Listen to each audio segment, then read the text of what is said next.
victoire ce soir? Oui, elle fait du bien aux joueurs, elle nous fait du bien sur un plan comptable.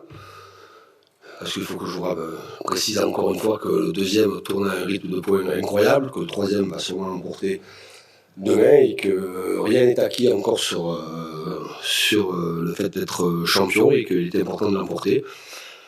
Elle fait du bien aussi sur la manière dont l'équipe a évolué, un peu dans la continuité de ce que nous avions fait à 3, avec beaucoup de sérieux, beaucoup d'application, beaucoup de rythme et d'intensité pour récupérer le ballon le plus tôt possible. Et sur un plan offensif, les choses étaient assez intéressantes. Je crois que les joueurs ont pris beaucoup de plaisir ils ont pris beaucoup de plaisir à jouer ensemble et ils ont pris aussi du plaisir à faire plaisir à nos supporters. Bonsoir coach, Christophe Avis du Figaro. Justement, vous parliez des supporters. Comment est-ce que vous avez vécu l'ambiance un petit peu particulière avec des sifflets pour Léo, également des applaudissements qui sont venus parfois couvrir ces sifflets? Est-ce que vous les comprenez déjà, ces sifflets? Alors il y a eu des sifflets dans des matchs quand Léo touchait le ballon, mais très rapidement, une grande partie du stade a fait en sorte de couvrir ces sifflets par des applaudissements, des encouragements.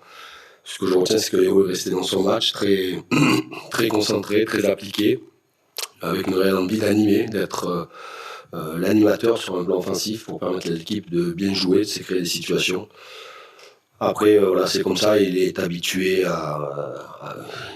sa carrière l'a mené à avoir des situations quelquefois difficiles.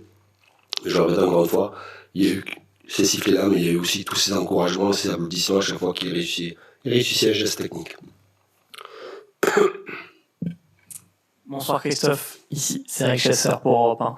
Je reviens un peu rebondir à la première question, cette victoire qui fait du bien au Paris Saint-Germain, comptablement, mais aussi au moral. On a retrouvé aussi des phases de jeu du Paris Saint-Germain qu'on ne voyait pas par le passé. C'est vrai que 3 aussi avait montré un peu certaines de ces choses-là. Et puis on voit aussi davantage de sourire, peut-être davantage de plaisir aussi à jouer. Est-ce que tu as la sensation aussi que sur cette fin de saison, peut-être que le plus dur, en tout cas que la sensation que le plus dur est peut-être fait et que la notion de plaisir est en train un peu de revenir aussi au sein du Paris Saint-Germain?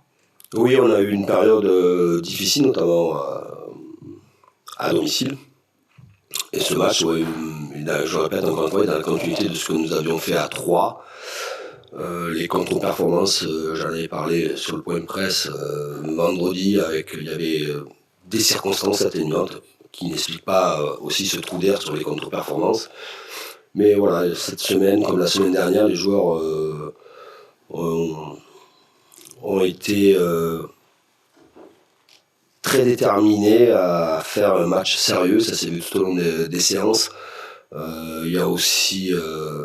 et je crois que ce sont des joueurs qui ont envie d'être champions, ce sont des compétiteurs, et ils s'aperçoivent que Lens ne lâche rien, et que qu'on reste à portée, qu'un faux pas peut rendre une fin de saison sous pression pour aller chercher ce titre.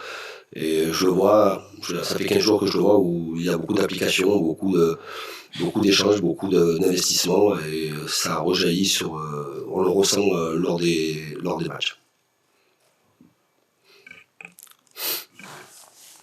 Bonsoir Christophe, de Cercle Parisien. C'est le deuxième carton rouge d'Achraf en 2 sorties au Parc des Princes. Est-ce qu'il y a un problème dans sa gestion de ses émotions de ses nerfs en ce moment? Contre Lorient, c'était un geste un peu trop engagé, mais qui était dans le jeu. Là, évidemment, c'est une réaction suite à une petite échauffourée. Ayant revu les images, je trouve que les cartons rouges sont sévères, mais il doit y avoir beaucoup plus de maîtrise dans un match où le score est acquis, où tout le monde prend du plaisir. Il doit y avoir plus de maîtrise, de ne pas avoir de réaction, de ne pas donner la possibilité à l'arbitre de sanctionner d'une manière assez forte. Ils ont malheureusement, les deux joueurs, donné la possibilité à l'arbitre de sanctionner de manière assez forte.